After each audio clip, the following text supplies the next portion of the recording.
hope we all get wet when we leave the church. I know that we really need the rain, and sorry for the inconvenience, but it's really a great blessing to receive that.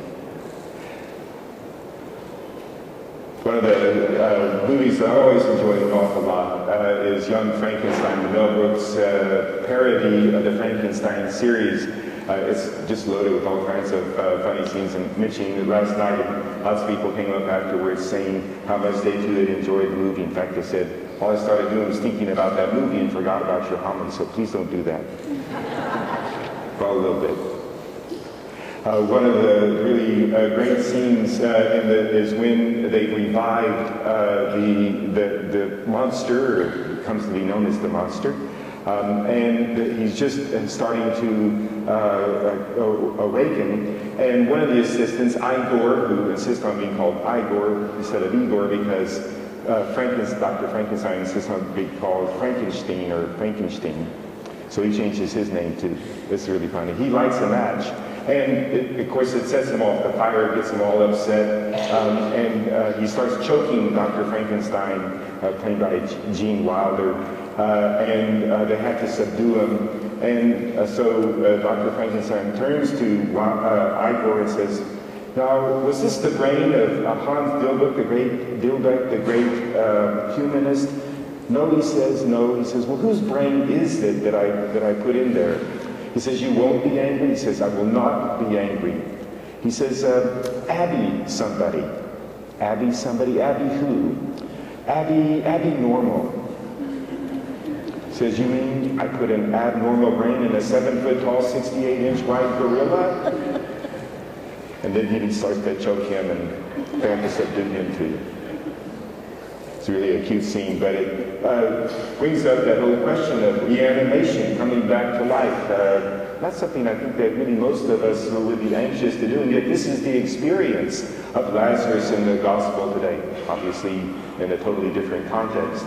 But Lazarus is brought back to life, and I wondered what that experience, I suppose many people have wondered, what the experience was for Lazarus himself. Was he delighted to be back? Happy to be revived? Except for, I was thinking maybe having to go through that dying part again was not so attractive to him. But as soon as I said that, I thought to myself, well, maybe the hard part is going through the living part again. Maybe the living part is the thing that he didn't want to do. I know as soon as I say that, somebody's thinking, oh no, our priest is depressed and not happy to be alive. Don't have a great answer for that. Except that life, as good as it is, even for the best of life, always comes with some difficulties, doesn't it? Life is not a bed of roses. It's not always a perfect thing. In fact, if you read the book by Scott Peck, The Road Less Traveled, he begins by talking about what he says is one of the Four Noble Truths of Buddha, and it is that life is difficult. Life is difficult, one of the truths of the Buddha. And we think we can find that really to be a true statement. But he says, as soon as you accept that, as soon as you accept that life is difficult, it becomes less difficult. Obviously, the challenge is to accept this, to accept that life can be difficult so that we can go on from there. Well, Jesus says, in response to Martha, I am the resurrection and the life. Whoever believes in me, even if he dies, will live. What is life anyway? Why is it that things are alive? What is life? Life is, I tried to struggle with this question, and I'll be honest, I had a hard time defining what life is. Obviously, we can see it when we know it when we see it. A rock and a plant are both just objects, right? But a plant is alive. A plant has something internal to it that generates its existence, and as soon as whatever it is that it has is gone, that plant dies. Well, of course, that's just an example of biological life, isn't it? But there's emotional life, intelligent life, and in human beings, we would say there is even a spiritual life. And all of them have this internal principle, this thing that cannot be seen.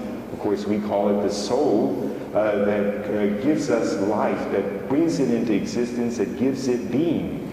And yet, when it is gone, of course, the life comes to an end. And this is it's just a matter, in a certain sense, of faith that we have a soul. We say that all living things have a soul. Of course, the human alone has the human soul. But that soul that you can't see, you can't touch, you can't prove, is really the basis of all life. But as soon as we recognize that there is life, we also recognize that there is death. That no matter what our abilities are, we also recognize death. And only human beings seem to be conscious of the reality of death. All creatures die, but only human beings' life is marked by the reality of death, and in some ways is ruined by death, because we know that nothing is permanent, nothing stays, nothing is forever. Everything passes, including ourselves, including, and even more painful for us, the people that we love, the things that are important to it. So then Jesus brings what? Good news. And the good news is simply this: I am the resurrection and the life. Whoever believes in me, even if he dies, will live. Even if he dies, will live. This is the good news that Jesus brings to us, the good news of life. That death itself is just a transition from this life to the next. But of course, it's only for those who believe. This seems to be the one condition that Jesus puts upon it. He asks Martha, do you believe this? Do you believe in life? How we live our life really depends on how we answer that question. And in fact, our life expresses how we answer that question.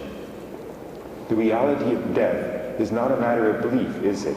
Our mortality is not something that only believers have. It's a fact for each and every one of us. What we do about that, how we relate to it, is a matter of belief. Even non-believers, to some degree, have to live out a life of belief. They believe that maybe in their mortality as the only reality of life. For us, our reality is that Jesus is the resurrection and the life. Whoever believes in him will not die.